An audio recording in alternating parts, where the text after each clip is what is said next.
Salut à tous, bienvenue dans la case docu-réalité de Direct 8 pour un nouvel épisode de la Minute de Vérité, l'émission qui reconstitue les catastrophes. Nous sommes en janvier 1989, lors de son décollage, le vol Londres-Belfast va connaître un problème moteur. Le pilote va bien essayer un atterrissage d'urgence, malheureusement 47 personnes seront tuées.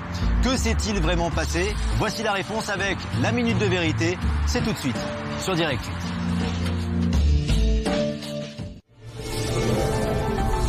Un Boeing 737 flambant neuf, un des avions les plus sûrs au monde, transporte 126 personnes entre Londres et l'Irlande du Nord.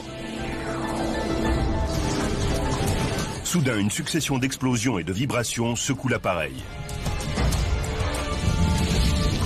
Il s'écrase à quelques mètres d'une piste d'atterrissage. Bilan, 47 morts. Ont-ils été victimes d'un attentat terroriste ou d'un terrible accident ? Grâce à la simulation informatique, nous allons vous montrer précisément ce qui a entraîné l'accident du vol 092.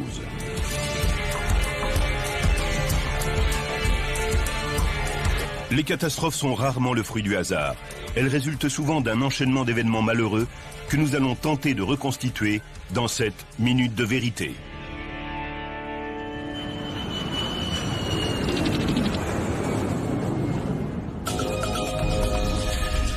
Europe.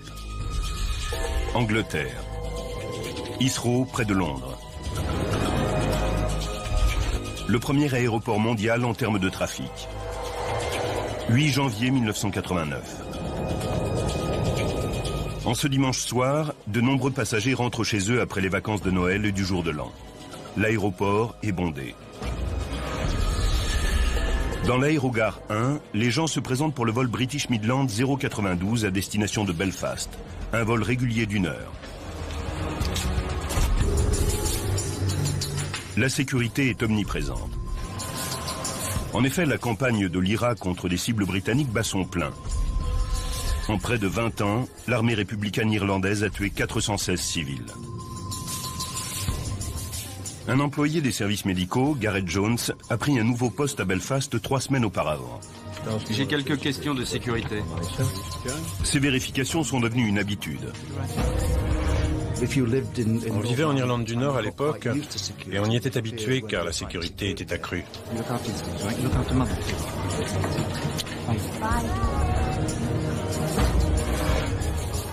Mais l'IRA n'est pas la seule raison du renforcement de la sécurité à Heathrow. 3 semaines plus tôt, à Lockerbie, en Écosse, une bombe a fait exploser un 747 de la Paname en partance d'Heathrow et à destination des États-Unis. L'explosion a tué les 259 personnes qui se trouvaient à bord et 11 autres au sol. À l'époque, c'est l'attentat terroriste le plus meurtrier sur un avion de ligne américain. Et les autorités y voient la main d'un groupuscule terroriste arabe.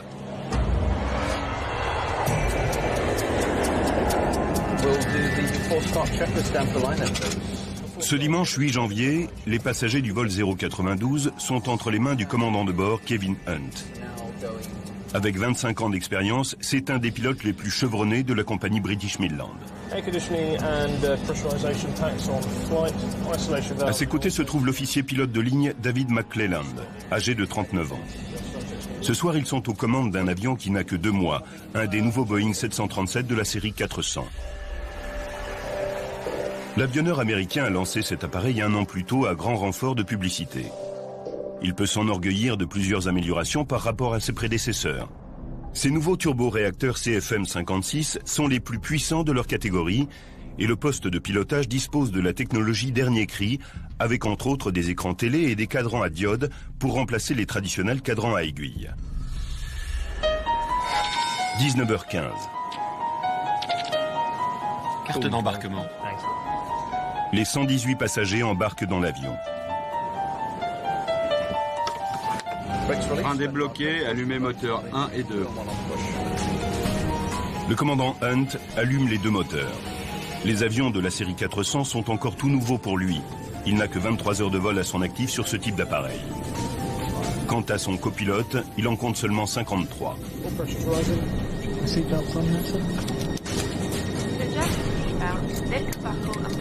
En cabine, Gareth Jones est assis côté hublot, au-dessus d'une aile, tout près d'une issue de secours. Excusez-moi. Un steward lui demande de lire la notice de sécurité pour qu'il sache comment ouvrir la porte à côté de lui. En général, je n'y faisais pas très attention, mais c'était demandé gentiment et ça aurait été impoli de ne pas le faire. Les contrôleurs aériens donnent l'autorisation de décoller. Vol 092, décollage de la 7 droite, vent de surface au 270. Les conditions météorologiques sont idéales. C'est parti. C'est parti. Le copilote met les moteurs à plein régime.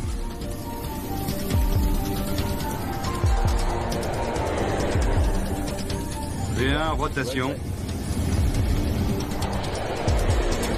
Décollage. Relevez le train. Relevez. À 19h52, le vol 092 de British Midland est en route pour Belfast. 1800 mètres. Debbie Griffiths, 24 ans, est une des 6 hôtesses à bord. Elle était en congé, mais son responsable l'a appelée au dernier moment. Cela fait 2 ans qu'elle exerce ce métier. J'adorais ce travail car j'aime être au contact des gens. C'était une vie formidable pour quelqu'un de mon âge. Quelques minutes après le décollage, le personnel sert des boissons. L'atmosphère est détendue car les passagers savent qu'ils atterriront dans moins d'1 heure.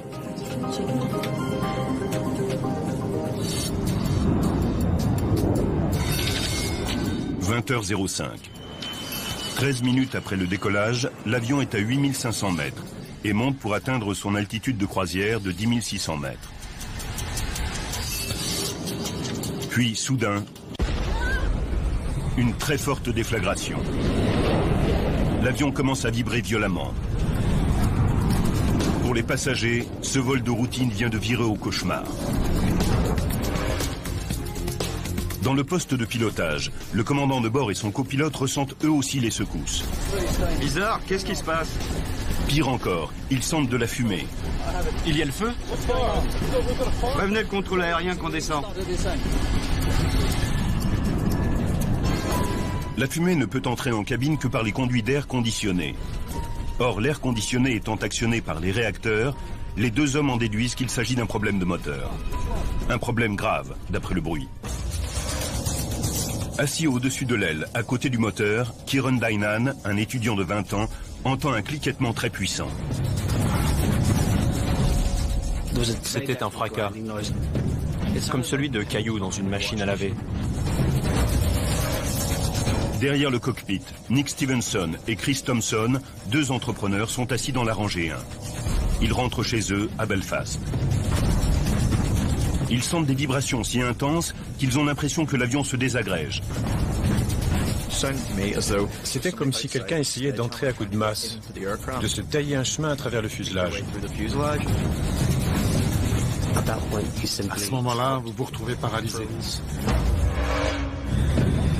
L'hôtesse Debbie Griffiths pense tout de suite à la catastrophe de Lockerbie. À cet instant, ça a été la terreur. Je me suis dit, y a-t-il une bombe?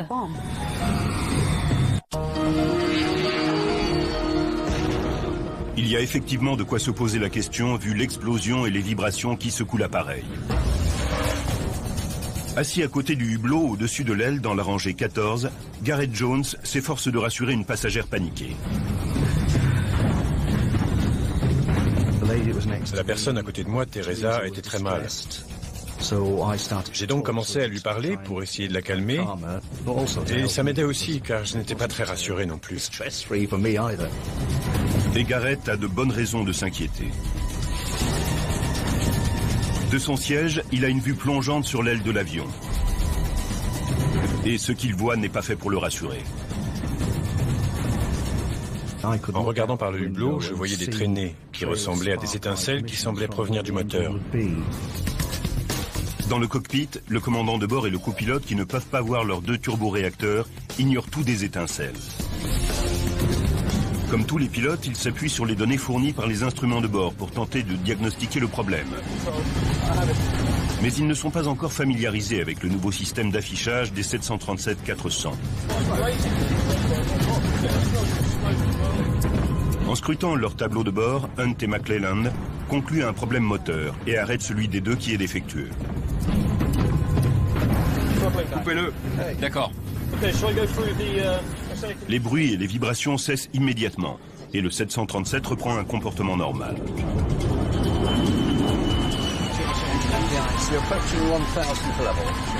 Par mesure de sécurité, l'avion doit toutefois se poser dès que possible. Allons vers East Midlands. Hunt a de la chance. Le contrôle aérien l'autorise à atterrir en urgence à East Midlands, à 10 minutes de là. Cap au 090, atterrissage aux instruments. Reçu. Descendons au niveau 120.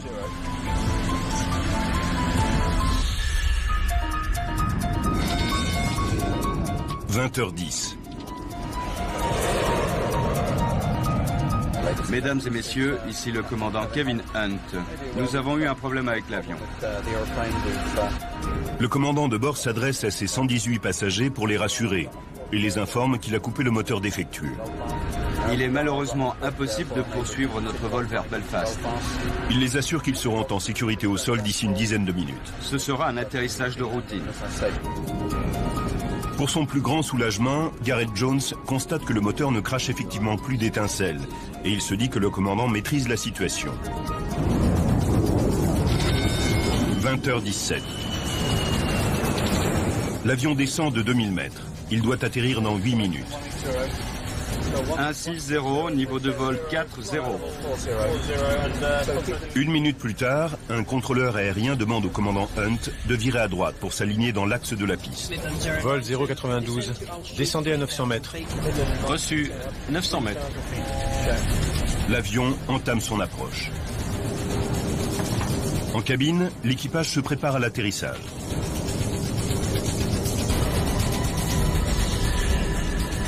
Il est alors 20h20.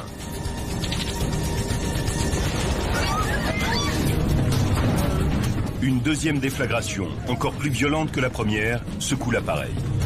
Les passagers comprennent que ce bruit doit provenir du deuxième et dernier turboréacteur. L'avion a tremblé comme s'il avait touché quelque chose et s'était arrêté en plein vol. À ce moment-là, mon sang s'est figé. Les vibrations s'accentuent encore. Elles étaient phénoménales. J'arrivais à peine à voir Chris sur le siège d'à côté. Je me suis dit, si ça continue à vibrer comme ça, l'avion va se disloquer. J'étais terrifiée. Je ne savais pas ce qui se passait. Sortez le train. Sorti. Volez à 15 degrés. Le contrôle aérien donne l'autorisation au Boeing de descendre à 600 mètres. Le pilote doit faire très vite, avant que le deuxième moteur ne lâche complètement. On perd de la poussée. Dis-leur qu'on perd le deuxième moteur. Puis, tout devient silencieux.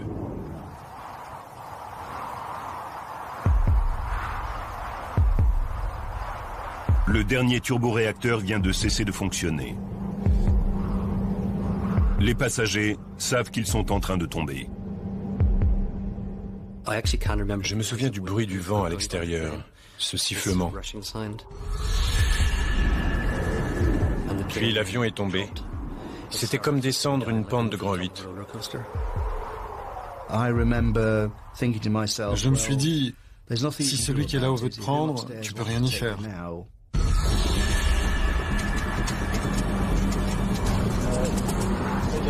Privé de poussée, l'avion de British Midland livre désormais une bataille perdue d'avance contre la gravité.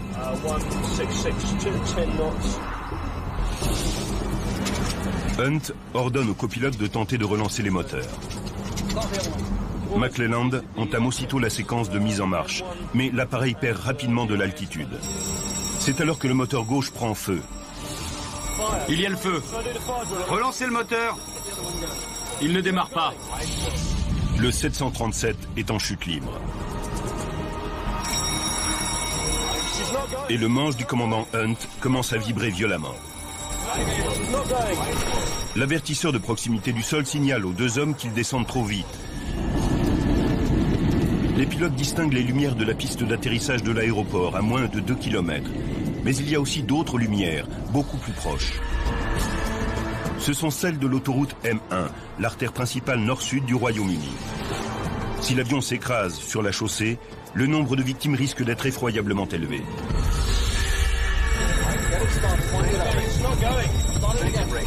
Mais le commandant Hunt a épuisé toutes les options et le sol se rapproche à toute vitesse.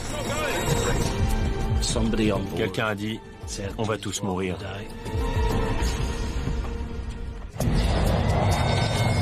À 20h24, le vol British Midland 092 n'est plus qu'à 1 minute de l'aéroport d'East Midlands. Volez 1, s'il vous plaît. Vitesse. Le commandant Hunt distingue les balises lumineuses de la piste. Mais avec un moteur en flammes et l'autre inutilisable, il ne peut qu'espérer que l'avion restera suffisamment longtemps en l'air pour arriver jusqu'à la piste. Cela fait 10 minutes que les passagers n'ont plus entendu de message du commandant, mais ils savent qu'ils vont s'écraser. Des idées stupides vous passent par la tête. Qui tondra la pelouse. Une partie de votre cerveau dit « l'avion est en train de s'écraser ». Et une autre « impossible, ça n'arrive jamais ». Le commandant distingue désormais le village de Kegworth. Dans un effort désespéré pour l'éviter, il relève le nez de son appareil pour prolonger son vol plané. Le 737 passe au-dessus de la localité, à seulement 60 mètres d'altitude. J'ai remarqué le clocher d'une église par le hublot et j'ai pensé, un clocher est à la hauteur du hublot. Et je suis à bord d'un avion. La M1 se trouve juste après Kegworth.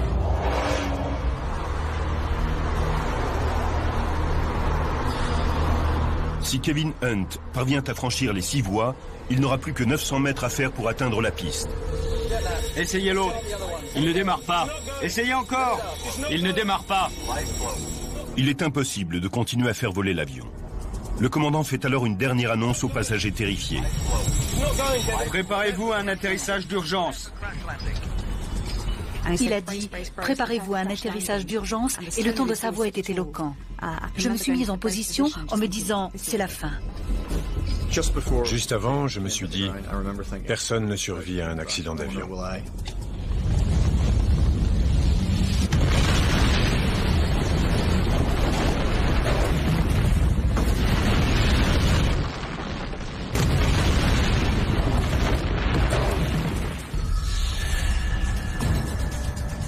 30 mètres avant l'autoroute, la queue de l'avion percute la terre ferme avant de rebondir.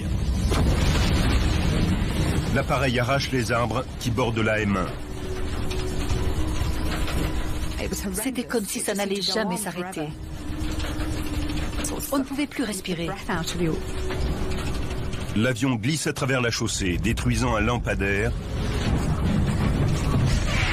avant de percuter le talus de l'autre côté de la M1 et de se disloquer en 3 tronçons. J'étais complètement écrasé. Puis plus rien, le silence total. L'avion s'arrête à 900 mètres de la piste d'atterrissage. Le commandant Hunt a réussi à traverser la M1, mais de peu. Il n'y avait heureusement aucune voiture sur cette portion de l'autoroute. Dans la partie centrale de l'épave du 737, Gareth Jones et sa voisine Teresa sont vivants. Ils étaient assis au-dessus de l'aile, la portion la plus solide d'un avion. Gareth n'a que quelques égratignures. Il n'arrive pas à croire à sa chance. Pourtant, tout danger n'est pas encore écarté. Quand j'ai ouvert les yeux, j'ai vu un petit buisson en feu. Et je me suis dit, ça c'est dangereux. Nous sommes au-dessus de l'aile qui est remplie de carburant.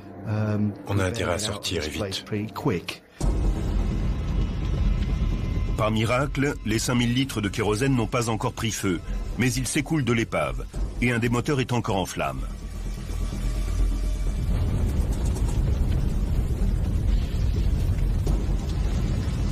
Si le carburant s'enflamme, Gareth et les autres survivants n'auront que peu de chances d'en réchapper. Après avoir survécu au crash, ils risquent de périr carbonisés. Gareth actionne la poignée de l'issue de secours, mais rien ne se passe. Heureusement, je me souvenais des instructions de la notice. Actionner la poignée, tirer la porte et jeter-la dehors. Avant le crash, Gareth avait dit à Teresa que s'il survivait à l'accident, il la sortirait de l'épave. J'ai repassé la tête dans l'encadrement de la porte et je lui ai crié « Donnez-moi la main ».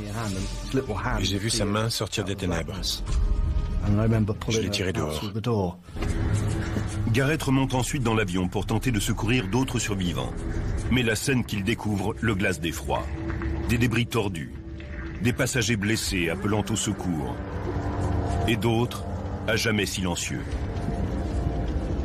Certains essayaient de sortir, d'autres ne bougeaient pas. Et je savais ce qui était arrivé à ceux qui ne bougeaient plus. Ce sont des souvenirs que j'emporterai dans ma tombe.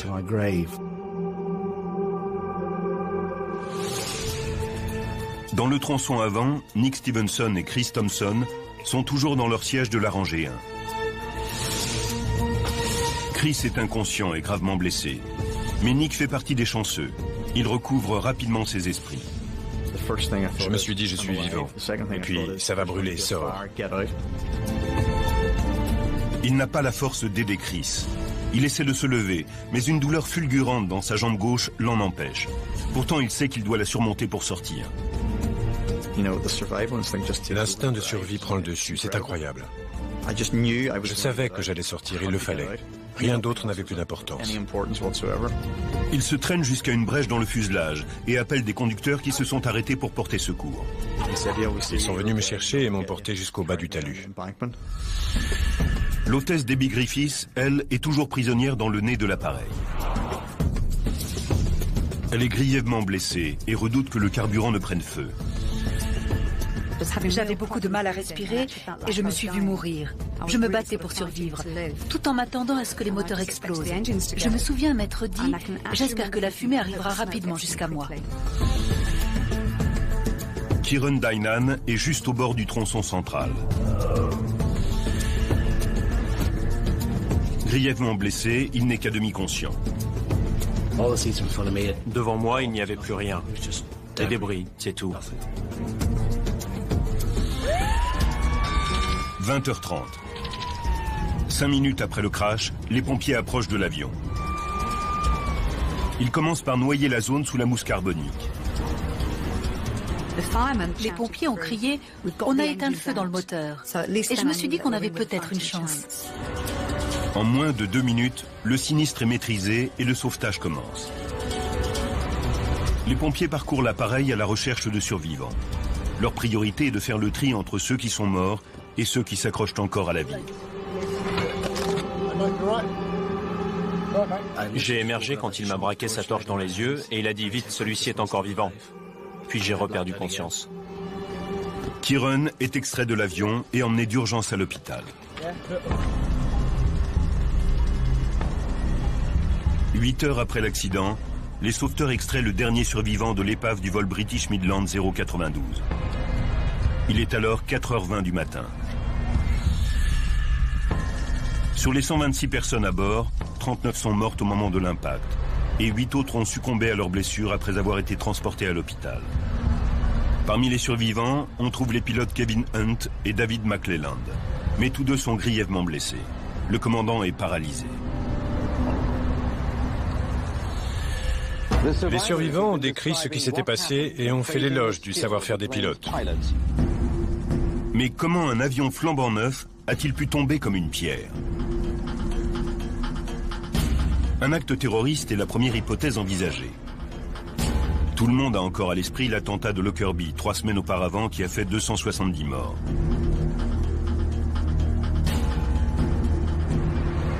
Une bombe est-elle à l'origine du crash du vol 092? En retraçant le fil des événements qui ont conduit à ce jour fatidique et en analysant en détail l'enquête qui a été faite, nous allons vous révéler ce qui s'est vraiment passé. La simulation informatique va vous emmener là où aucune caméra ne peut aller, au cœur de la catastrophe.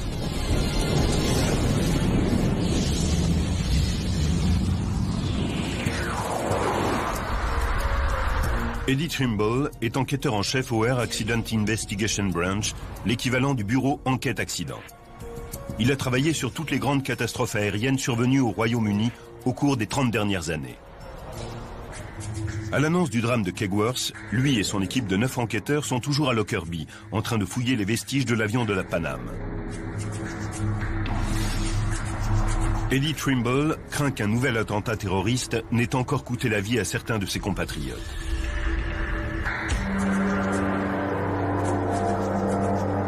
Il arrive sur les lieux aux alentours de minuit, soit seulement 4 heures après l'accident.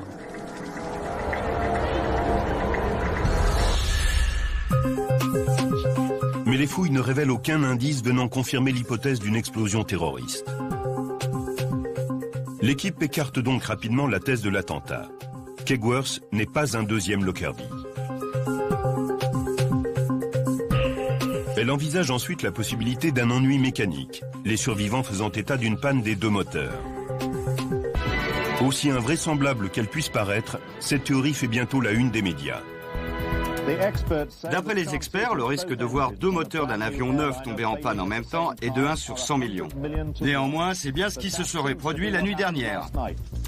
Eddie Trimble sait que si cette hypothèse est confirmée, elle aura des conséquences énormes. Les 18 nouveaux 737 en service souffrent-ils du même défaut de fabrication? C'est aux enquêteurs de le déterminer, et vite. Pour trouver un début de réponse, Eddie Trimble et son équipe passent les restes de l'appareil au peigne fin. Ils doivent impérativement trouver des preuves expliquant comment les 2 turboréacteurs ont pu tomber en panne en même temps. Beaucoup de témoins oculaires expliquent qu'ils ont vu des flammes sortir du moteur gauche.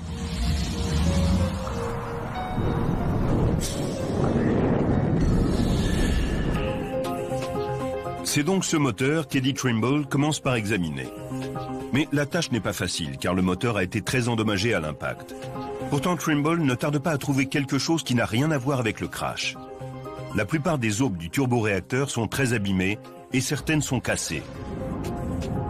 Il en conclut que des débris ont pu être aspirés à l'intérieur du moteur, causant des dégâts irréparables.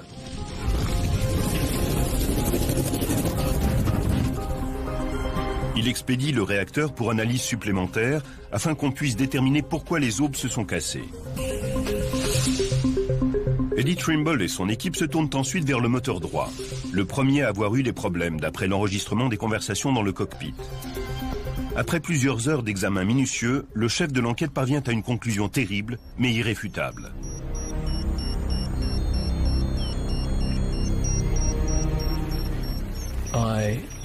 Je me suis dit, il semble qu'ils aient coupé un moteur qui fonctionnait correctement.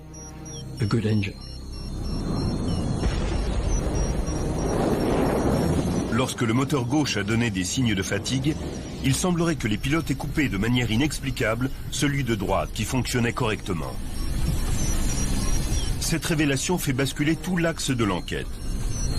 Ce ne serait ni un attentat, ni une panne des 2 turboréacteurs qui a entraîné la mort de 47 personnes à bord du vol 092. Ce serait une erreur humaine, aux conséquences tragiques. Cette découverte choquante fait grand bruit dans le monde de l'aviation. Comment des pilotes aussi expérimentés ont-ils bien pu couper le mauvais moteur sur un appareil qui sortait d'usine? Eddie Trimble sait qu'il s'agit d'un des nouveaux 737-400 lancés 1 an auparavant.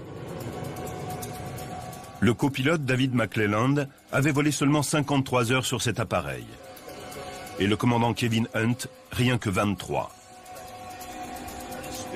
Est-ce parce qu'ils n'étaient pas assez habitués à certains aspects de l'appareil que les 2 hommes ont commis une telle erreur? Pour le découvrir, Eddie Trimble doit reconstituer l'enchaînement des moindres événements. Grâce à l'enregistrement des conversations dans le cockpit, il analyse chacune des décisions prises par le pilote et son copilote. On doit le couper complètement.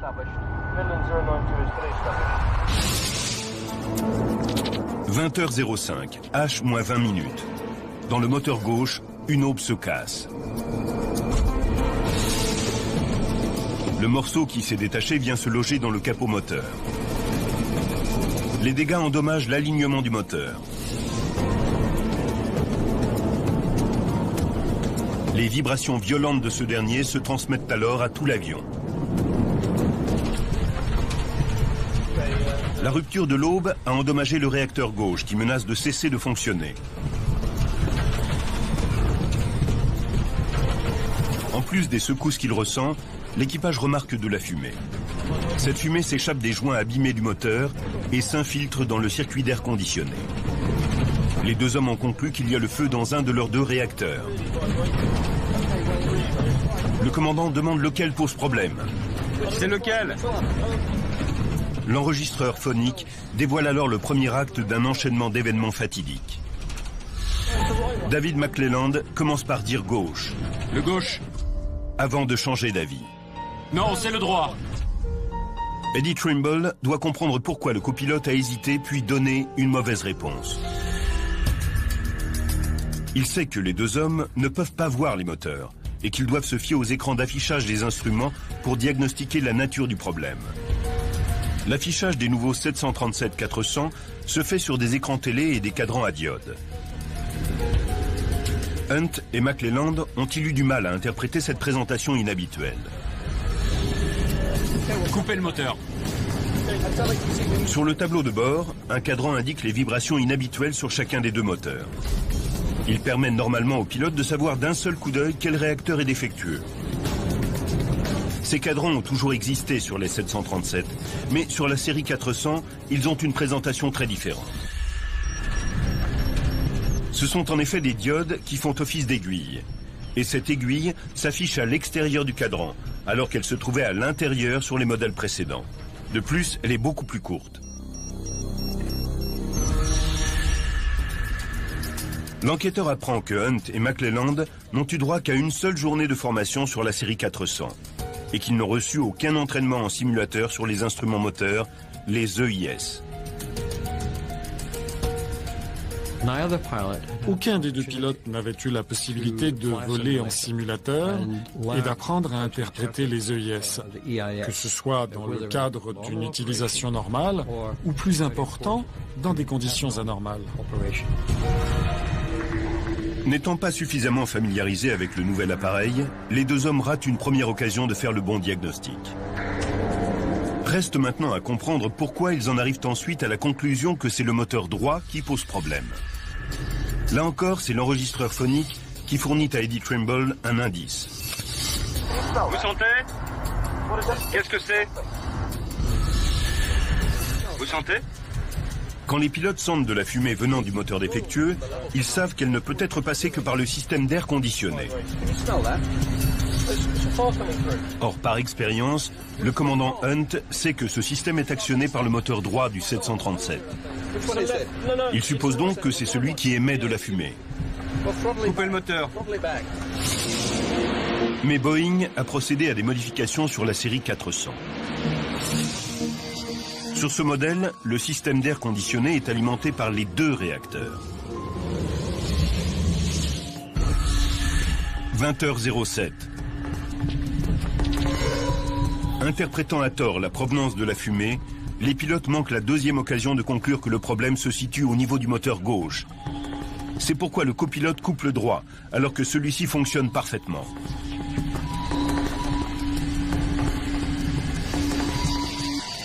Tout semble rentrer dans l'ordre. Les vibrations et les coups s'arrêtent. Mesdames et messieurs, ici le commandant. Comme vous avez pu vous en rendre compte en cabine, il y a eu de la fumée. Soulagé, le commandant de bord informe les passagers de ce qu'il a fait. Nous avons dû couper le moteur droit. Mais beaucoup de passagers ne comprennent pas pourquoi il parle du moteur droit. Kieran Dynan se souvient avoir vu des flammes et des étincelles jaillir du réacteur gauche. J'ai trouvé ça bizarre. Pourquoi couper le bon moteur? C'était évident que c'était le gauche qui était en flamme. Mais encore une fois, le commandant et son copilote ne peuvent voir aucun des deux moteurs de l'avion depuis le poste de pilotage. Il aurait fallu que quelqu'un en cabine leur signale lequel des deux était en flamme. Les enquêteurs veulent donc savoir pourquoi Kieran Dynan et d'autres passagers inquiets n'ont pas donné l'alerte. Je me suis dit, il doit savoir ce qu'il fait. C'est son métier. Eddie Trimble et son équipe concluent que la confiance dans le commandant de bord a dissuadé quiconque de signaler le problème. Mais il reste encore un mystère à percer.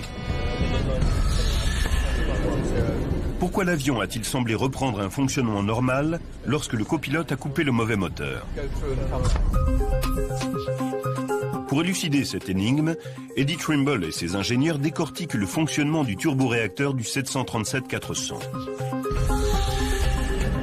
Tous les 737 sont équipés d'une automanette, une sorte de régulateur qui maintient la vitesse R voulue en injectant la quantité adéquate de carburant dans les turboréacteurs. Pour couper le moteur, David McClelland a dû désengager cette automanette. L'avion est alors repassé en commande manuelle.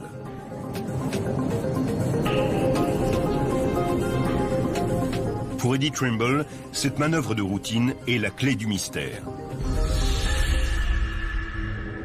Les moteurs étant gérés par ordinateur, l'enquêteur utilise la boîte noire pour déterminer ce qui s'est passé dans les moteurs au moment critique. Le fait que l'automanette a été désengagée explique pourquoi l'avion a donné l'impression de voler normalement avec un moteur pourtant endommagé. C'est une percée capitale pour les enquêteurs, qui peuvent dès lors reconstituer ce qui s'est déroulé à bord du vol 092, juste avant la terrible minute de vérité.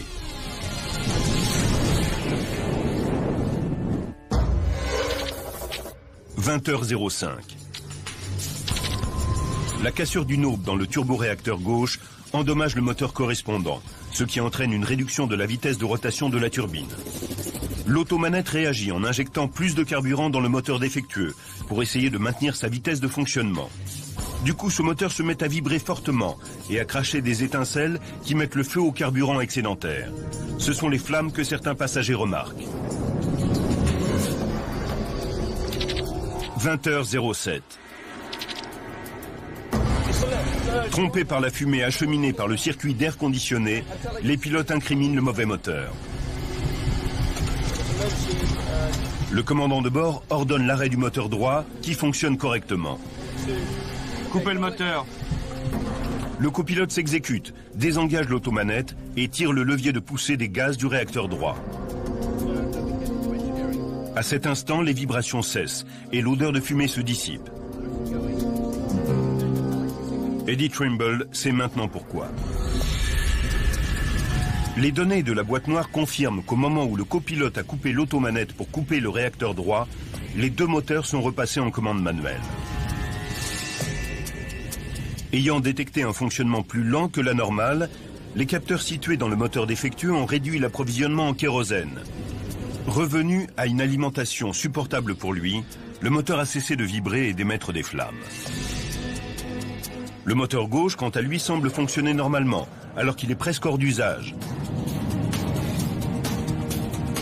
L'équipage conclut logiquement qu'il a coupé le moteur défectueux, alors que c'est le fait d'avoir désengagé l'automanette qui a, en apparence seulement, résolu le problème.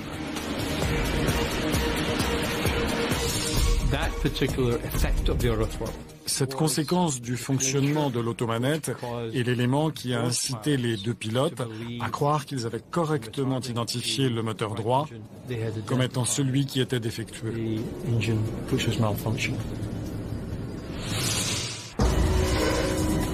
C'est donc là la clé du mystère. Le fonctionnement de l'automanette des 737 peut induire les pilotes en erreur en cas de problème sur un réacteur. Et les enquêteurs sont sur le point de découvrir comment un ultime coup du sort va sceller le destin du vol 092. Approchez le radioalignement par la droite. Il ne manque plus à Eddie Trimble que la dernière pièce du puzzle. Pourquoi les pilotes n'ont-ils pas compris qu'ils avaient coupé le mauvais moteur durant les 20 minutes qui ont séparé l'apparition du problème et le crash final? En écoutant avec attention les enregistrements, Eddie Trimble tombe sur un moment clé. H-12 minutes et 15 secondes. L'avion semble à nouveau fonctionner normalement. Mais Kevin Hunt sait qu'après un tel problème, il doit passer en revue toutes les décisions prises pour s'assurer qu'aucune erreur n'a été commise. Il y a eu les vibrations. Mais au moment où il commence à récapituler, le contrôleur aérien l'interrompt. Vent de surface du secteur ouest, 5 nœuds. Le commandant est autorisé à descendre à 1200 mètres pour se poser 12 minutes plus tard. Mais après cette communication, il ne reprend pas l'analyse des décisions prises avec son copilote. S'il l'avait fait, il aurait peut-être décelé son erreur. L'équipage vient de laisser passer sa dernière chance d'éviter l'accident. H, moins 4 minutes 40. Nous sommes en approche. Volet 1, s'il vous plaît. Vitesse 190. Les pilotes font accélérer le moteur gauche pour contrôler leur descente. Ils ignorent qu'ils portent ainsi le coup de grâce à l'avion. Du fait de l'accélération, davantage de débris provenant des aubes sont aspirés dans le réacteur. On perd de la poussée. Le moteur se désagrège et la piste d'atterrissage est encore à 21 km. Une minute avant la catastrophe, le moteur cesse de fonctionner et prend feu. Le moteur 1 est en flammes. Laissez tomber. Rallumez l'autre. Le commandant Hunt lutte contre la montre. Les deux moteurs sont désormais hors d'usage. En désespoir de cause, il essaie de faire redémarrer le droit par une remise en marche au moulinet, c'est-à-dire en utilisant la vitesse de l'avion pour faire tourner les aubes de la turbine. Il ne démarre pas. Il ne démarre pas. Essayez encore. Il ne démarre pas, Kevin. Il est trop tard. Leur vitesse R est trop basse. Hunt relève le nez de l'appareil pour prolonger le vol plané. Il parvient à maintenir son avion suffisamment longtemps en vol pour dépasser le village de Kegworth. Mais il sait désormais que tout est fini. H moins 10 secondes. Kevin Hunt fait une dernière annonce. Préparez-vous à un atterrissage d'urgence.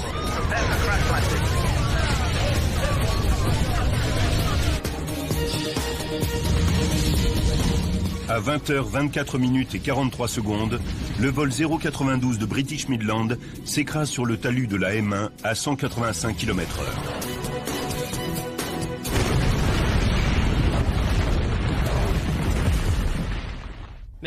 Midland 092 à vous.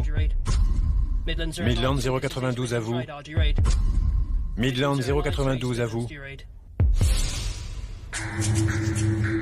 L'avion s'est arrêté à seulement 900 mètres de la piste d'atterrissage de l'aéroport. 5 mois après l'accident, l'enquête connaîtra un dernier rebondissement. 2 incidents vont clouer au sol plus d'une trentaine de 737-400 dans le monde entier. En juin 1989, soit 5 mois après l'accident de Kegworth, 2 Boeing 737-400 connaissent les mêmes problèmes avec les aubes des réacteurs. Heureusement, dans les 2 cas, les pilotes interprètent correctement les signaux d'alerte et se posent normalement. Ce soir, l'aviation civile a interdit de vol tous les Boeing 737-400. Dans le monde entier, les autorités de l'aviation civile font de même pour tous les avions équipés de ce type de moteur, afin de procéder à une inspection minutieuse des réacteurs. Le fabricant découvre alors un défaut dans la conception des aubes. Lors du fonctionnement à vitesse maximale, au-delà de 7600 mètres d'altitude, la faible densité de l'air engendre une vibration de ces dernières. Un problème jusqu'alors passé inaperçu, qui peut conduire à des ruptures. Il s'avère que ce moteur n'a jamais été testé en vol. Les moteurs des 737-400 n'étant que des améliorations de la série 300, ils sont simplement passés au banc d'essai. Un test en vol n'était pas obligatoire. S'il l'avait été, les vibrations des aubes auraient peut-être été repérées.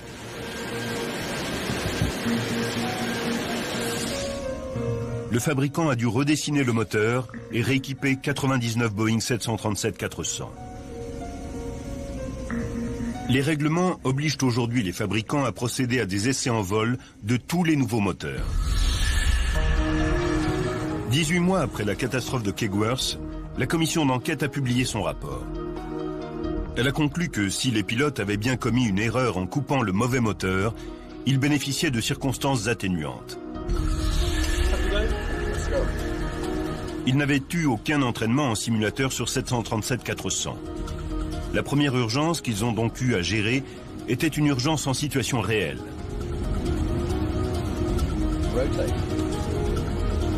Les indicateurs de vibration n'étaient pas assez visibles. Et si le personnel en cabine avait prévenu le commandant que le moteur gauche crachait des flammes, ce que lui ne pouvait pas voir depuis le cockpit, l'accident aurait pu être évité. Quoi qu'il en soit, pour les survivants, les 2 pilotes restent des héros. C'est tellement triste qu'il s'en soit fallu d'aussi peu. On a failli s'en sortir. Ces 2 pilotes ont pris des risques énormes et ont fait beaucoup d'efforts, mais ils ont échoué de très peu. Et c'est rageant. Les leçons tirées du crash de Kegworth ont abouti à un renforcement global des mesures de sécurité dans l'aéronautique. Boeing a revu l'affichage du tableau de bord de ses nouveaux appareils, afin qu'il soit plus lisible. L'entraînement en simulateur est aujourd'hui obligatoire en cas de modification conséquente des éléments d'un avion. Et toutes les compagnies aériennes insistent désormais dans leur stage de formation sur l'importance de la communication entre la cabine et le poste de pilotage, surtout lors d'une urgence.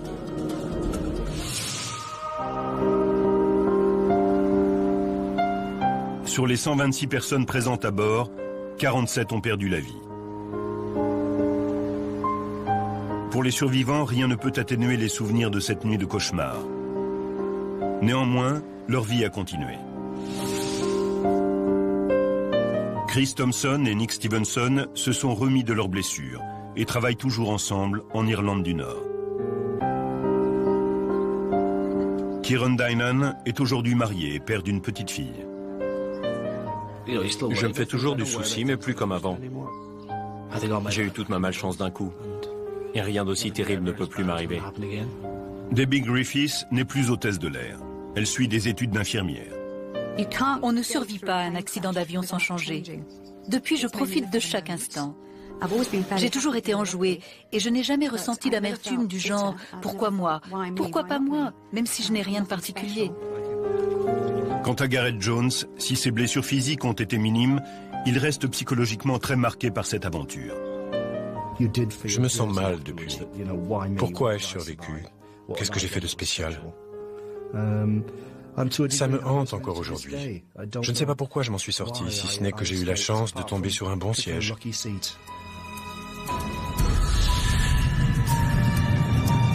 Le Boeing 737 reste un des avions les plus utilisés au monde. Aujourd'hui, sur l'ensemble du globe, un appareil de ce type décolle toutes les 5 secondes. Et son bilan de sécurité est toujours un des meilleurs.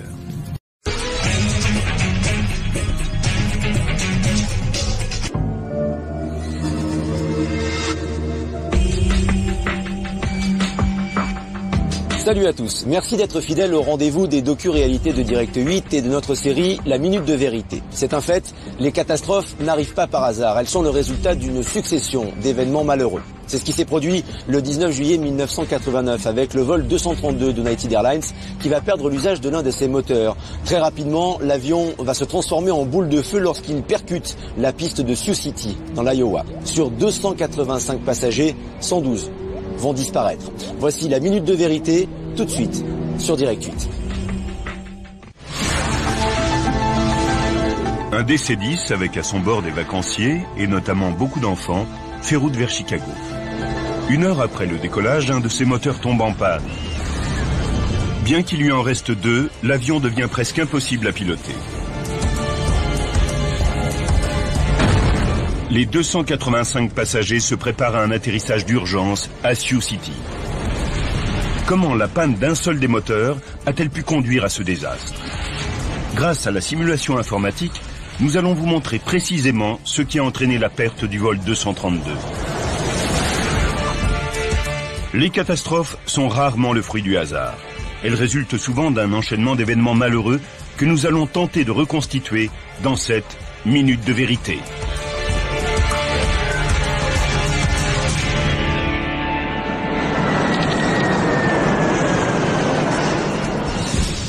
États-Unis, Colorado, Denver, aéroport de Stapleton, 19 juillet 1989.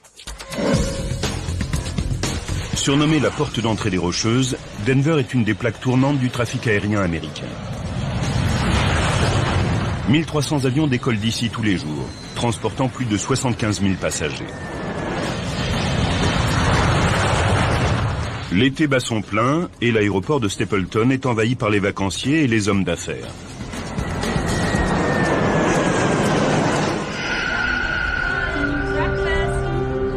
Debbie McKelvey fait partie des vacanciers qui vont quitter Denver ce jour-là. Elle emmène sa fille Devon, 6 ans, et son fils Ryan, 7 ans, à une réunion de famille dans l'État dont elle est native, la Pennsylvanie.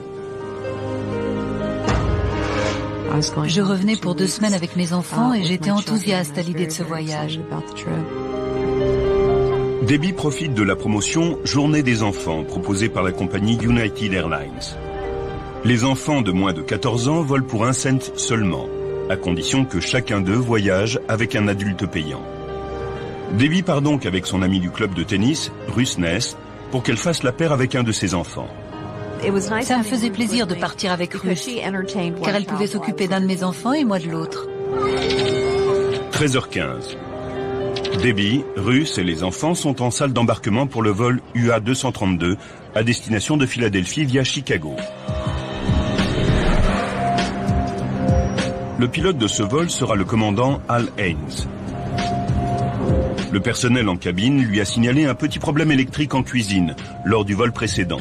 Mais les ingénieurs lui ont donné le feu vert pour poursuivre sa route. Ce pilote chevronné totalise 7190 heures de vol sur DC-10. Les passagers sont donc en de bonnes mains. Le DC-10 est un avion formidable, surnommé parfois l'avion des vieux, tant il est facile à piloter. À la fin des années 80, plus de 400 appareils de ce genre sont encore en service. Pourtant, l'histoire du DC-10 a été émaillée de nombreuses catastrophes. Windsor, dans l'Ontario, au Canada, 1972. Sur un DC-10 en service depuis 1 an, une porte de la soute explose, provoquant une décompression importante. Les pilotes parviennent cependant à poser l'avion sans anicroche. 2 ans plus tard, une porte est arrachée sur un DC-10 d'une compagnie turque au départ de Paris. Cette fois-ci, la décompression disloque l'appareil en plein vol et provoque la mort des 346 personnes qui se trouvaient à bord. L'avionneur McDonnell Douglas détecte et corrige le problème, mais la réputation du DC-10 restera à jamais entachée. L'appareil qui va effectuer le vol 232 est dans sa 17e année d'utilisation et compte plus de 43 000 heures de vol sans le moindre problème, jusqu'à aujourd'hui. Il n'y a donc aucune raison pour que ce vol soit différent. Jerry Schemmel, membre de la Continental Basketball Association, a l'habitude de se déplacer en avion. Prendre l'avion ne m'a jamais inquiété. J'ai effectué mon premier vol à 18 ans et ça m'a toujours plu. Jerry se rend à Columbus pour affaires avec son patron et ami Jay Ramsdell. Le vol qu'il devait prendre a été annulé, mais Jay a réussi à trouver un billet pour le suivant. Il n'y a en revanche aucune place pour Jerry. Jay décide donc d'attendre avec lui jusqu'à ce qu'ils obtiennent 2 places sur un autre avion. Sur le moment, j'y ai pas trop prêté attention. C'était sympa et j'aurais fait de même.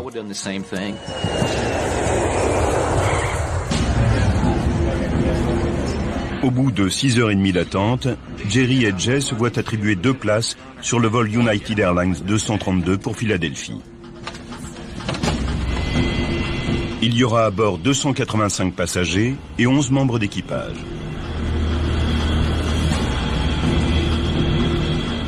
Debbie McKelvey embarque avec son ami et ses 2 enfants.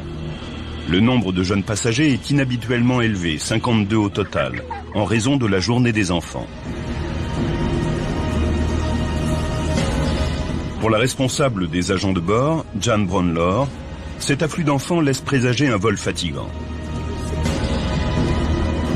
Après 4 jours de voyage, elle a hâte de rentrer chez elle, à Chicago. Je me souviens avoir ressenti l'énergie de cette dernière étape et de m'être préparé pour le service. Le commandant Haynes, le copilote Bill Rickards et le mécanicien ingénieur navigant Dudley Dvorak effectuent les vérifications pré-vol. Ils roulent ensuite jusqu'à la piste et attendent l'autorisation de décoller. À 14h09, l'avion décolle de Denver. Au départ de Denver, le ciel était dégagé, c'était une belle journée, pas de vent. Un vol de routine, quoi.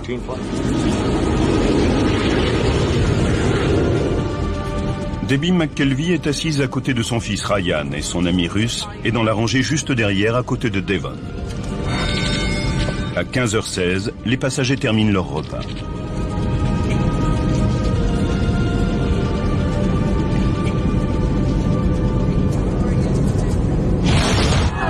qui se passe? Soudain, une terrible explosion secoue l'avion. Je me suis dit, c'est une bombe. Je croyais vraiment que quelqu'un avait posé une bombe et qu'on commençait à tomber. C'est comme conduire sur une autoroute et passer sur un gros nid de poule. Jan Brownlow redoute que le fuselage ne soit percé. Instinctivement, je me suis assise par terre et je me suis cramponnée. Je ne savais pas s'il y allait avoir une décompression et si tout ce qui n'était pas solidement arrimé n'allait pas être aspiré à l'extérieur. Mais il n'y a aucun dégât visible à l'intérieur de l'avion. Dans le poste de pilotage, le commandant Haynes scrute les instruments correspondant au moteur et constate rapidement que le numéro 2 ne fonctionne plus normalement. Ça ne m'était jamais arrivé en vol, seulement en simulateur. Il est hélas bien en situation réelle. 15h17. Pour le commandant, la priorité consiste à couper le moteur défectueux. Il ne s'inquiète pas outre mesure car il sait que l'avion peut très bien voler avec les 2 turboréacteurs restants. Hal Haynes entame donc la procédure d'arrêt et coupe l'approvisionnement en carburant et en électricité du moteur numéro 2. Une fois le moteur incriminé coupé, le mécanicien ingénieur navigant, Dudley Dvorak, repère un autre problème. On n'a plus de bâche hydraulique. Ses instruments lui indiquent que les circuits hydrauliques des 3 moteurs sont vides. Il n'en croit pas ses yeux. Les circuits hydrauliques actionnent les volets, les ailerons, la gouverne de direction et les gouvernes de profondeur. Privés de ces commandes de vol, les pilotes sont incapables de diriger l'avion. Et les instruments disent vrai. Al, tu peux m'aider? Le copilote Bill Rickards découvre horrifié que ses commandes ne répondent plus. L'avion commence à s'incliner sur sa droite et le copilote ne peut rien faire. Là, on a compris qu'on était dans le pétrin, qu'il y avait un très gros problème.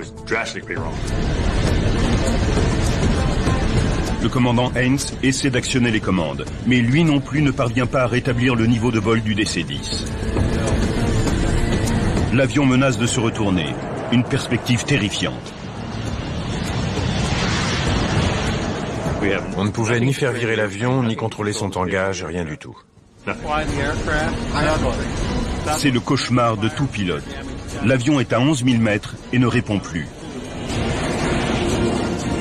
Si son aile gauche continue de monter, il va se retourner et tomber.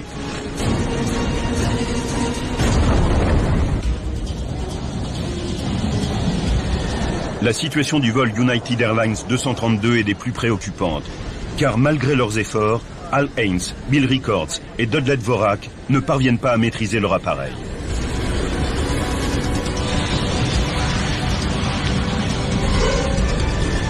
En cabine, les passagers perçoivent la forte inclinaison de l'appareil. Mon fils de 7 ans et demi a toujours été très observateur. Il a regardé à droite et à gauche et il a dit qu'il y avait quelque chose qui n'allait pas. On sentait que l'avion penchait. On sentait notre corps pencher à droite. Je me souviens d'ailleurs m'être dit que ce n'était pas normal. 15h18. L'aile gauche est dangereusement relevée. Hal Haynes sait que c'est désormais une question de secondes avant que l'avion ne se retourne et plonge vers le sol. Il ne lui reste plus qu'un vieux tour d'aviateur dans son sac. S'il échoue, le vol UA-232 est condamné. Ma première réaction a été de fermer une manette des gaz et de pousser l'autre. Dans un effort désespéré pour retrouver son niveau de vol, le commandant Haynes essaie d'ajuster la puissance relative des 2 moteurs logés sous les ailes. Si le moteur droit tourne plus vite que celui de gauche, l'avion devrait appuyer à gauche et inversement.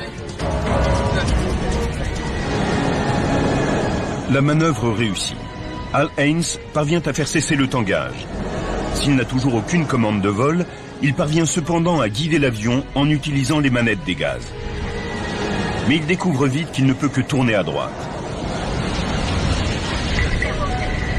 À 15h20, le copilote Bill Rickards contacte par radio le contrôle aérien de Minneapolis. Il explique que les commandes de vol ne fonctionnent plus et demande qu'on lui indique une trajectoire de vol vers l'aéroport le plus proche. Les 3 hommes n'ont aucune idée de comment ils vont pouvoir atterrir. Mesdames et messieurs, ici le commandant. Nous avons coupé le moteur 2. Al Haynes annonce le problème moteur aux passagers, mais ne dit rien des ennuis de commande de vol. Les passagers ne sont pas tous rassurés par ses paroles. On sentait la tension du personnel de bord. C'est dans ces moments-là qu'on se dit, il y a tout de même quelque chose qui ne va pas.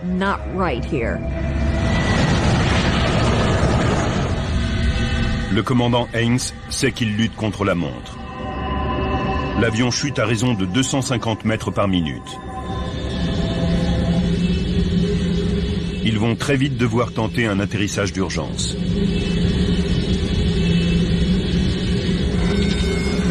À 15h22, le contrôle aérien informe le vol 232 que la piste la plus proche se trouve à l'aéroport de Sioux Gateway. C'est un petit aéroport régional situé près de la paisible bourgade de Sioux City, dans l'Iowa. 15h25. À la caserne de pompiers de la ville, l'après-midi est des plus calmes. Mais les choses vont bientôt changer. Quand Robert Hamilton, le chef des pompiers, entend l'alerte, il s'attend à un problème de taille. Je fais ce métier depuis longtemps et on finit par avoir un sixième sens. Quelques minutes plus tard, son intuition se confirme. Le vol UA-232 se dirige droit sur sa ville. 9 camions de pompiers viennent de toute urgence se poster sur une des pistes de l'aéroport. Le commandant Haynes et son équipage doivent trouver un moyen de se poser, alors qu'ils sont privés de commande de vol.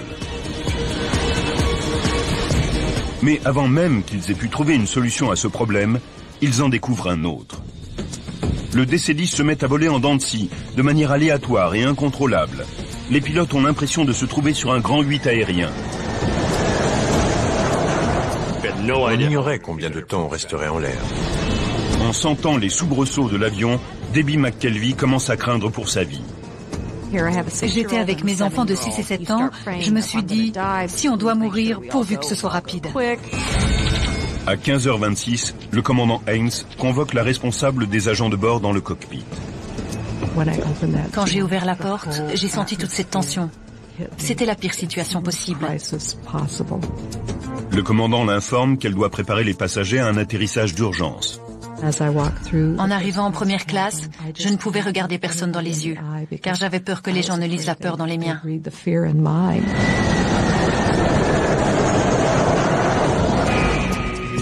Denny Fitch, instructeur de vol sur DC-10, rentre chez lui après une séance de formation. Il sait que l'heure est grave et propose son aide. À 15h29, ce qu'il découvre en entrant dans le cockpit le glace d'effroi. C'était saisissant pour moi. Les 2 pilotes étaient aux commandes et tous les 2 avaient les muscles des avant-bras bandés par l'effort. Leurs articulations blanchissaient sous la pression. En tant qu'instructeur expérimenté, Denny Fitch est rompu à toute éventualité. Pourtant, il n'a encore jamais rien vu de pareil. J'étais abasourdi. C'était du jamais vu. Il n'y a pas de procédure d'urgence en cas de perte du circuit hydraulique. Ma première pensée, pour être honnête, a été de me dire que j'allais mourir cet après-midi-là. Le commandant Haynes informe ses passagers que l'avion va atterrir en urgence à Sioux City. La vie de 296 personnes est en jeu. Les pilotes font face à un incroyable défi. Poser l'appareil sans qu'il s'écrase. Denny Fitch aide du mieux qu'il peut. J'ai demandé au commandant s'il voulait que je m'occupe des manettes des gaz et il m'a dit « allez-y ». Il le remplace donc aux manettes, les seules commandes qui fonctionnent encore. Elles permettent d'effectuer un semblant de pilotage, mais l'avion ne peut toujours que tourner à droite.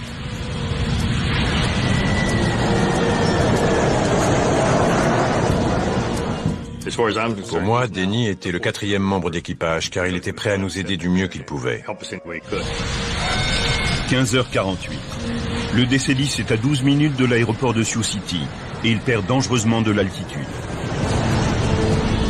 Les pilotes doivent dès lors envisager l'impensable.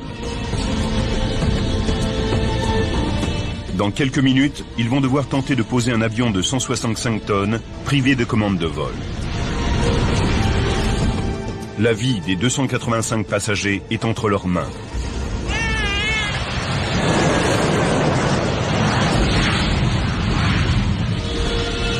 Les pilotes doivent s'aligner pour la trajectoire d'approche finale. Denny Fitch va tenter de diriger l'appareil tout en contrôlant sa descente, avec les seules manettes de gaz et en tenant compte du fait que l'avion ne peut effectuer que des virages à droite. La manœuvre consiste donc à faire une série de boucles en espérant qu'au sortir de la dernière, l'avion sera face à la piste. Les chances de réussite sont minimes. À 15h50, Jan Brownlow répète une dernière fois les consignes de sécurité. La vie des passagers était entre nos mains. On aurait entendu une mouche voler. Jan s'occupe plus particulièrement des 4 enfants trop jeunes pour avoir un siège. Il n'y a pas à l'époque de consigne officielle à ce sujet. Mais la procédure de United Airlines prévoit qu'en cas d'atterrissage d'urgence, les adultes maintiennent les jeunes enfants au sol. Jan doute du bien fondé de cette procédure, mais elle respecte les consignes. J'en ai encore des frissons aujourd'hui. Quand je me souviens que j'ai dit à des passagers, à des parents, de maintenir leurs jeunes enfants couchés au sol.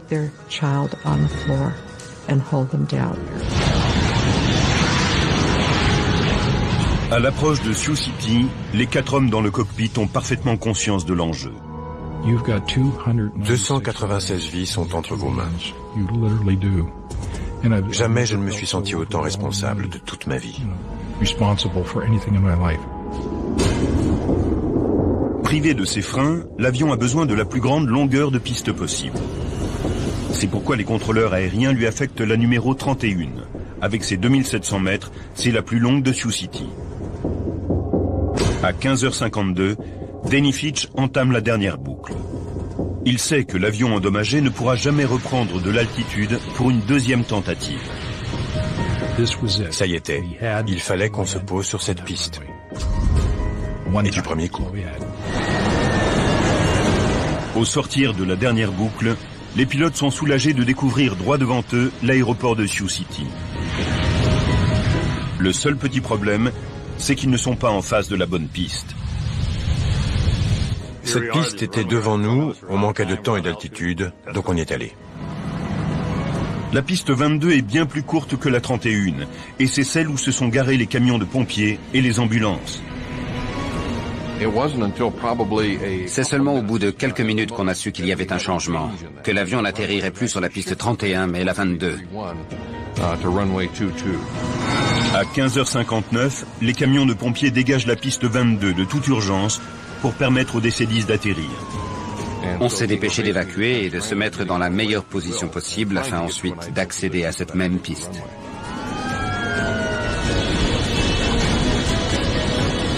Le commandant ordonne aux passagers de se mettre en position de sécurité. Quand cet ordre a été donné, on aurait dit qu'une brise traversait un champ d'herbe. Tous les passagers en cabine ont disparu pour se mettre en position. Je me suis dit que ça y était. Et j'ai dit à mon fils de baisser le pare-soleil du hublot. On n'avait pas besoin de voir la fin arriver.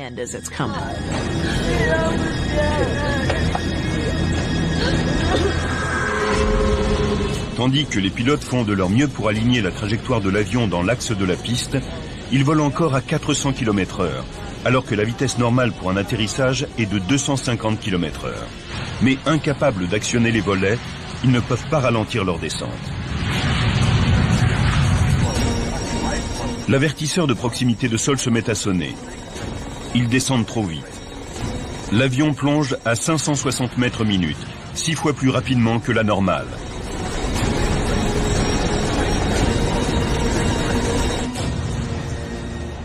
À terre, une équipe de télé locale se précipite sur les lieux pour filmer l'atterrissage. Ça va pas être joli. 16 heures. Quelques secondes avant l'atterrissage, le nez et l'aile droite s'abaissent. S'il se pose avec une telle inclinaison, l'avion risque de se disloquer. J'ai poussé les 2 manettes au maximum en espérant que ça ferait se relever le nez. Denny Fitch tente désespérément de redresser l'appareil, mais il est trop tard. Les moteurs ne répondent pas à temps. À 16h16, l'avion percute la piste.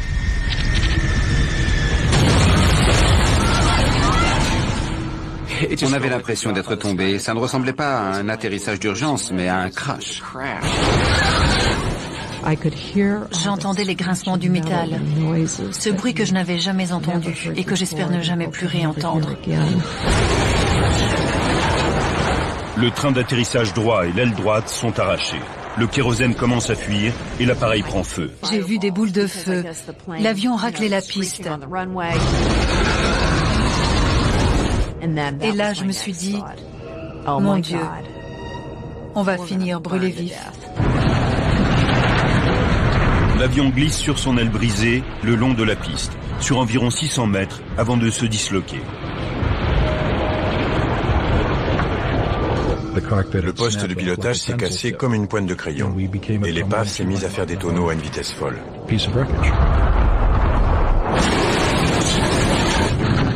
Le tronçon principal du fuselage dérape un peu plus loin sur la piste et se retourne sur le dos avant de s'arrêter en bordure de la piste.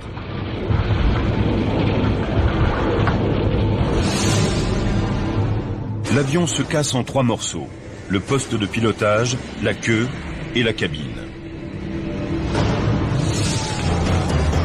Des dizaines de passagers évacuent la cabine en flammes. Camions de pompiers et ambulances se précipitent pour les aider. Les services de secours découvrent un triste spectacle avec d'innombrables morts et blessés. Les survivants se dispersent dans les champs de maïs qui bordent la piste. Parmi eux, Debbie et son fils Ryan. J'ai pris mon fils et on s'est mis à courir. Je n'avais aucune idée d'où on était. Certains des jeunes enfants et des bébés maintenus sur le plancher de l'appareil sont portés disparus. La violence du choc les a arrachés à leurs parents. Une mère éplorée s'en prend à Jan Brownlow, l'hôtesse de l'air. Elle m'a regardée et m'a dit « Vous m'avez dit de le mettre par terre et que tout irait bien. » Et j'ai su que je devrais vivre avec ces mots pour le restant de mes jours. Âgé de 23 mois, l'enfant en question, Ivan Sao, a péri carbonisé. Debbie McKelvey et son fils parviennent à sortir des décombres de l'épave, mais ils ne voient Devon nulle part. Je me suis demandé pourquoi je ne m'étais pas occupée des deux. C'est un sentiment écrasant et vraiment horrible. Jerry Schemmel sort sain et sauf de la cabine. Puis il entend les pleurs d'un bébé. Malgré l'épaisse fumée, il retourne dans l'épave en flammes. Je ne me suis pas dit, si j'y retourne, tout risque d'exploser ou je ne pourrai plus ressortir. J'ai entendu des pleurs de bébé et j'y suis retourné. La cabine se remplit pourtant de vapeurs toxiques. Ce genre de fumée peut tuer en quelques minutes. Les parents, comme Debbie McKelvey, redoutent que leurs enfants ne soient encore à l'intérieur de l'avion en flammes.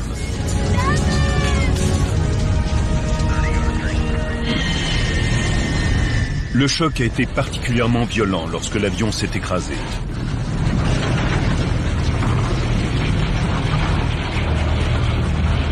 À l'intérieur de la carlingue, Jerry Schemmel se dirige comme il peut. Je me suis rapproché de la source des pleurs et en tâtonnant, j'ai trouvé un bébé prisonnier d'un coffre à bagages. Je l'ai attrapé par un bras et je l'ai fait passer par un trou. Je me suis remis debout, j'ai distingué la sortie grâce à la lumière du soleil et je suis ressorti de l'avion une deuxième fois. Jerry a sans doute sauvé la vie de cet enfant. Mais Debbie McKelvey craint que sa fille et son ami n'aient pas survécu à l'accident. C'est alors qu'elle repère le visage de sa petite Devon au milieu de la fumée. Ça a été un sentiment merveilleux. Elle était là et elle allait bien. Tandis que les passagers s'éloignent de l'épave, le commandant Haynes et son équipage sont toujours prisonniers du cockpit. Le nez de l'avion s'est enfoncé dans la terre meuble qui borde la piste. C'est l'endroit que les secours atteignent en dernier. Ils doivent utiliser un chariot élévateur et du matériel de désincarcération pour dégager les décombres. Il leur faudra une demi-heure pour arriver jusqu'aux 4 hommes. À 17 h, il les extrait enfin. Les pilotes sont grièvement blessés, mais vivants. Je me souviens, il m'a tapoté sur la poitrine et m'a dit « Tout va bien mon vieux, je suis là, tu vas t'en sortir ». Ça a été un soulagement énorme. L'épave du DC-10 continue de se consumer pendant plus de 2 heures.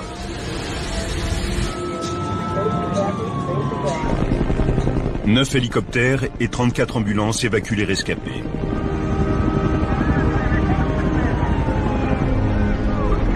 Jerry Schemmel s'inquiète pour son ami Jay, qu'il a perdu de vue pendant l'accident. Il espère qu'il s'en est sorti, mais au fil du temps, il perd tout espoir. J'ai eu l'intuition 8 heures après le crash, comme personne ne l'avait vu, qu'il n'avait pas survécu. Jay Ramsdell fait partie des 111 passagers qui ont péri. Une hôtesse de l'air a également trouvé la mort. 11 enfants figurent au nombre des victimes. Malgré tout, 184 personnes ont miraculeusement survécu au crash de Sioux City. Mais pour les pilotes du vol 232, chaque décès est une tragédie. Denny Fitch, l'instructeur de vol, apprend le nombre de morts lorsque sa femme vient lui rendre visite à l'hôpital. Elle s'est mise à pleurer car elle a compris que je l'ignorais. 112 personnes étaient mortes en cabine. Et quand je l'ai vue pleurer, j'ai eu ma réponse. Pendant 3 jours, je n'ai pas arrêté de sangloter, je ne pouvais plus m'arrêter. Ça m'a brisé le cœur d'apprendre que tous ces gens étaient morts. J'étais prêt à mourir pour eux et je ne voulais pas qu'ils périssent. Al Hens et l'équipage veulent que quelque chose de positif ressorte de ce drame. J'aimerais dire que cet équipage et tout le transport aérien tiennent à découvrir les causes de cet accident pour qu'il ne se reproduise plus jamais.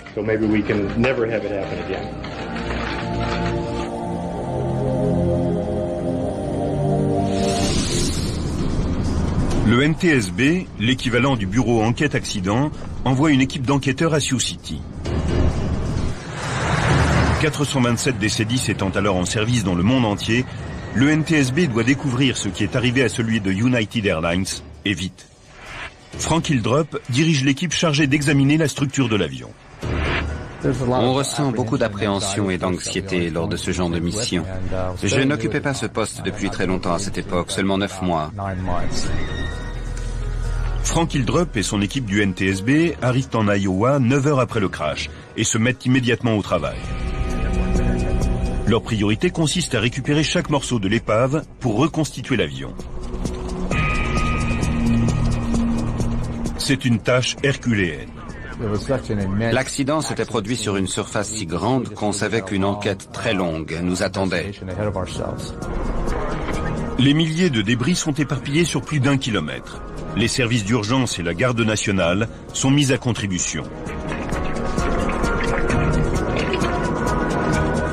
Des centaines d'hommes fouillent chaque mètre carré aux alentours de la piste. L'enquêteur Jim Wilday sait que les composants les plus minuscules peuvent détenir la clé susceptible d'expliquer le crash. Pour comprendre comment un avion s'est disloqué et les interactions entre les différentes pièces, il est souvent très utile de reconstituer la structure de l'appareil. Les enquêteurs interrogent les 4 pilotes pour analyser l'étrange perte des commandes. On n'a plus de bâche hydraulique. Le commandant Haynes et son équipage confirment que peu de temps après la panne du moteur numéro 2, tous les circuits hydrauliques ont cessé de fonctionner. L'information laisse Frank Hildrup on ne peut plus perplexe. Personnellement, je ne savais pas comment expliquer l'accident d'un avion qui avait perdu tous ses circuits hydrauliques. C'était du jamais vu et je n'avais jamais été confronté à ça. Toutes les commandes de vol d'un DC-10 dépendent des circuits hydrauliques. Les volets qui gèrent la descente, les gouvernes de profondeur qui contrôlent le tangage, la gouverne de direction qui dirige l'avion et les ailerons qui le font virer. Ce sont des liquides sous pression circulant dans les circuits hydrauliques qui actionnent ces commandes de vol. Il y a 3 circuits hydrauliques indépendants. Dans le cas où l'un d'eux cesse d'être opérationnel, il n'y a a priori aucune raison pour que cela provoque une perte des liquides hydrauliques dans les 2 autres. La fuite simultanée des liquides dans les 3 est quasiment impossible. Les experts estiment ce risque à 1 milliard contre 1. C'est alors qu'une découverte inattendue est signalée. À 90 km de Sioux City, des fermiers indiquent qu'ils ont trouvé des débris d'avions dans leurs champs. Les enquêteurs examinent ces morceaux et découvrent des éléments du circuit hydraulique numéro 2 qui se trouvaient en queue près du moteur défectueux.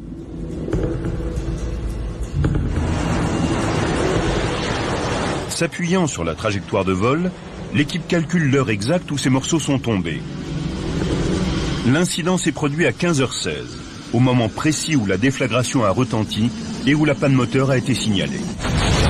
Qu'est-ce qui se passe? Qu'est-ce que c'est?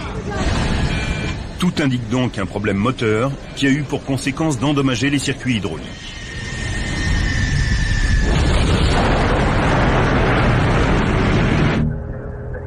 Les enquêteurs examinent alors chaque millimètre des 3 circuits hydrauliques de l'épave. Une tâche fastidieuse, mais qui s'avère payante. En effet, ils découvrent des perforations dans les 2 autres circuits. Et ces trous se situent tous à proximité du moteur défectueux. Nous avons conclu que les 3 circuits avaient été endommagés, ce qui expliquait la fuite des liquides hydrauliques et l'impossibilité de piloter l'avion. Incroyable mais vrai. Un événement a mis hors d'usage les 3 circuits hydrauliques en même temps.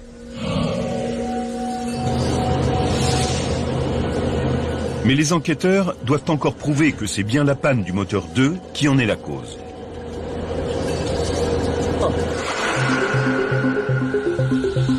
Ils analysent donc les perforations avec un microscope électronique. Ils découvrent des traces infimes de titane. Ce métal est utilisé pour fabriquer certaines pièces vitales des avions, car il est résistant et très léger. Sur le DC-10, le seul élément en titane à proximité de la queue se trouve à l'intérieur du moteur 2.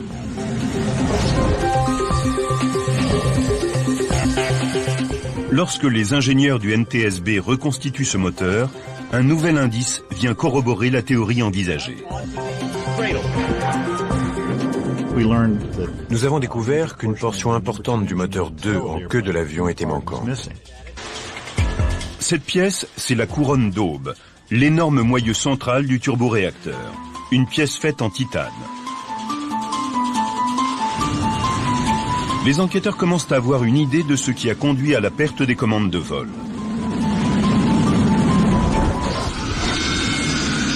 H, moins 44 minutes. La violente déflagration perçue par les passagers et l'équipage correspond à la rupture de la couronne d'aube de 170 kg. Elle est éjectée du carter, sectionnant du même coup le circuit hydraulique numéro 2.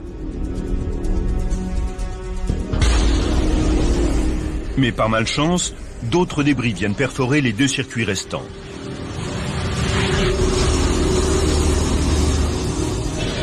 On a perdu les 3 circuits hydrauliques, j'en suis sûr. On n'a plus de bâche hydraulique. H, moins 42 minutes. Les commandes ne répondent plus. La queue est si endommagée que l'avion ne peut plus tourner qu'à droite. Et privés des gouvernes de profondeur, les pilotes ne peuvent le maintenir à un niveau de vol constant. Les enquêteurs du NTSB ne savent cependant toujours pas pourquoi la couronne d'aube a cédé. Or, jusqu'à ce qu'ils élucident cette énigme, plus de 200 DC-10 continueront de voler avec des moteurs souffrant peut-être du même défaut.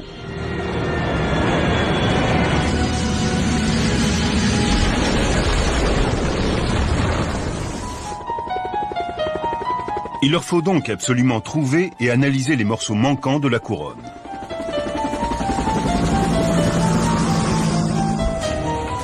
Les enquêteurs calculent la trajectoire probable de ces débris pour tenter de déterminer l'endroit où ils ont pu tomber. Ils réduisent le périmètre de recherche à une portion de champ de maïs de l'Iowa de 36 km². Ce travail revenait à chercher une aiguille dans une botte de foin. Les enquêteurs font le maximum pour mettre la main sur la pièce. Ils survolent la zone avec 4 hélicoptères, mais les maïs de 3 mètres de haut cachent ce qui se trouve au sol. Ils utilisent même des caméras infrarouges. Mais après des semaines de recherche, ils sont dans l'impasse. General Electric, le fabricant du moteur, offre même une récompense substantielle à qui trouvera la couronne d'aube tant convoitée. En vain.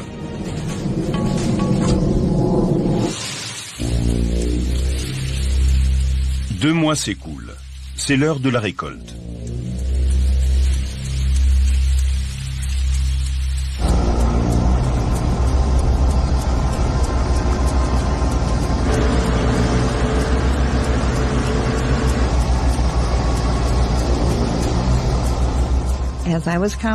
En passant, j'ai senti une légère résistance sur l'avant de la moissonneuse.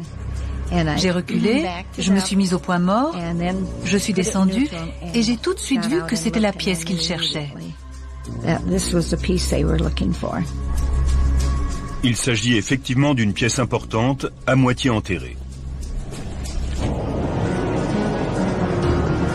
Des équipes de General Electric et du NTSB se précipitent chez les Sorenson.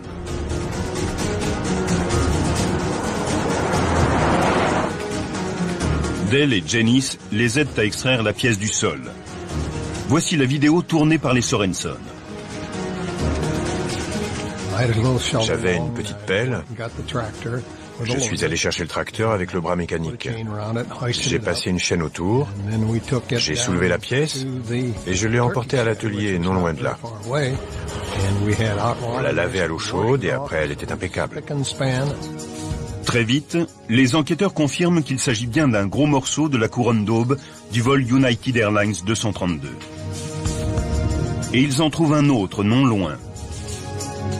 Avec ces deux éléments, la quasi-totalité de la pièce est reconstituée. Très vite, les enquêteurs confirment qu'il s'agit bien d'un gros morceau de la couronne d'aube du vol United Airlines 232. Et ils en trouvent un autre non loin. Avec ces deux éléments, la quasi-totalité de la pièce est reconstituée. Janice Sorenson apprend que sa trouvaille va peut-être permettre d'expliquer le désastre.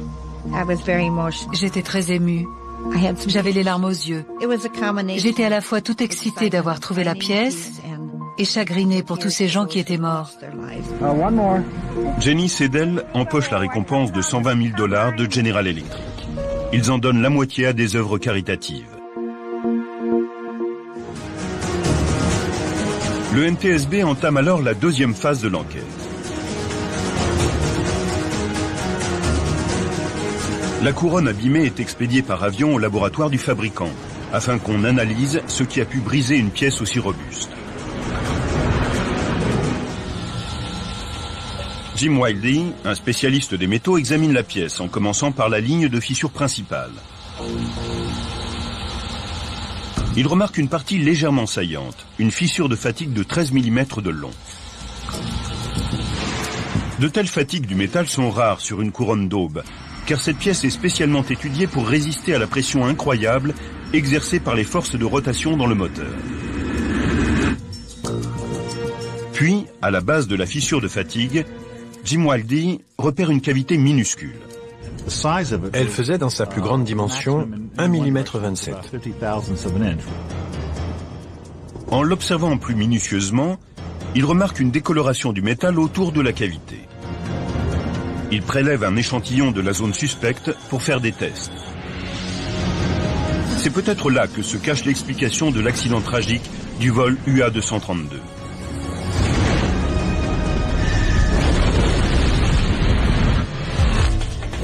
Ce qu'il va découvrir va choquer l'équipe du NTSB et ébranler toute l'industrie aéronautique. En effet, autour de la cavité, il trouve une impureté dans l'alliage en titane.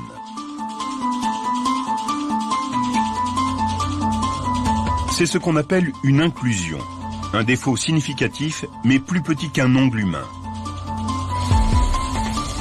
Les analyses montrent qu'il a été provoqué par un apport trop important d'azote lors du travail du lingot de métal. La couronne d'aube du DC-10 a donc été fabriquée à partir de titane contenant un défaut qui s'est avéré fatal.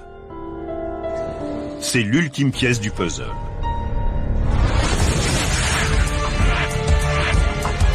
En retraçant le fil des événements qui ont conduit à ce jour fatidique et en analysant en détail l'enquête qui a été faite, nous allons vous révéler ce qui s'est vraiment passé.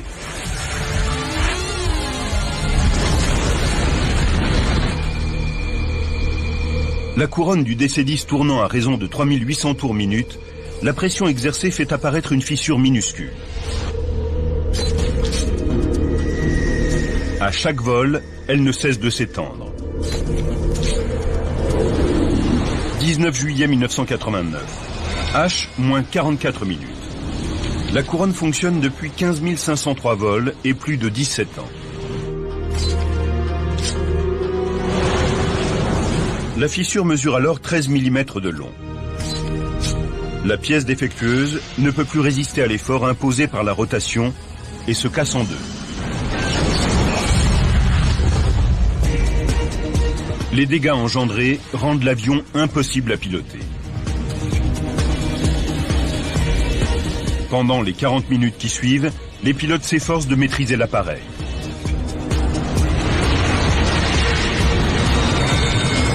H-5. À l'issue de sa dernière boucle, le vol 232 se retrouve face à l'aéroport de Sioux City. H-20 secondes. Alors que l'avion atterrit, l'aile droite s'abaisse.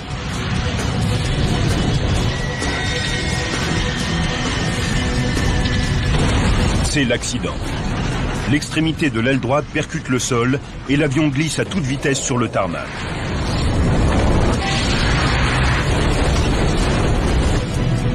Un avion de 21 millions de dollars, pesant 165 tonnes, s'écrase au sol à cause d'un minuscule défaut dans une pièce de métal. L'équipe du NTSB fait une ultime découverte dramatique. Les enquêteurs apprennent que les techniciens de United Airlines ont effectué une inspection de routine de la couronne défectueuse 16 mois seulement avant l'accident. Or, la fissure était à la surface de la pièce. Au moment de l'inspection, elle devait presque mesurer 13 mm. La couronne avait été inspectée avant l'accident et nous avons déterminé que la fissure était visible, mais personne ne l'a remarqué. Le rapport du NTSB conclut qu'elle est passée inaperçue en raison d'une erreur humaine.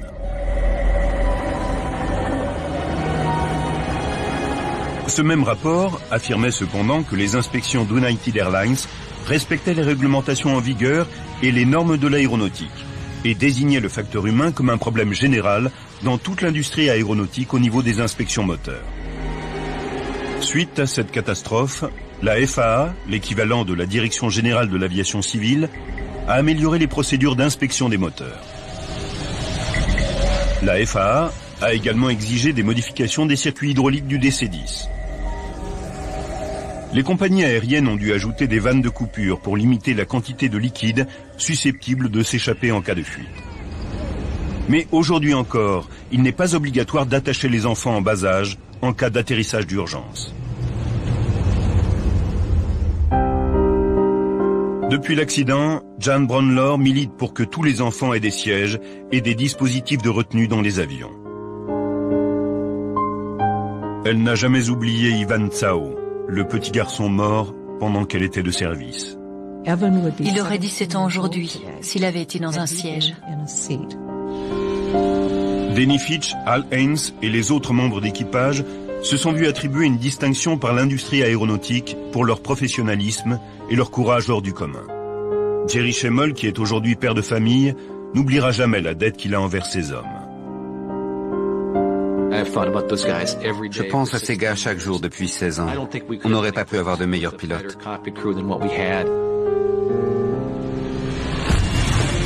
Les mesures instaurées après l'accident de Sioux City ont transformé la sécurité aérienne, non seulement sur les DC-10, mais sur tous les avions de ligne.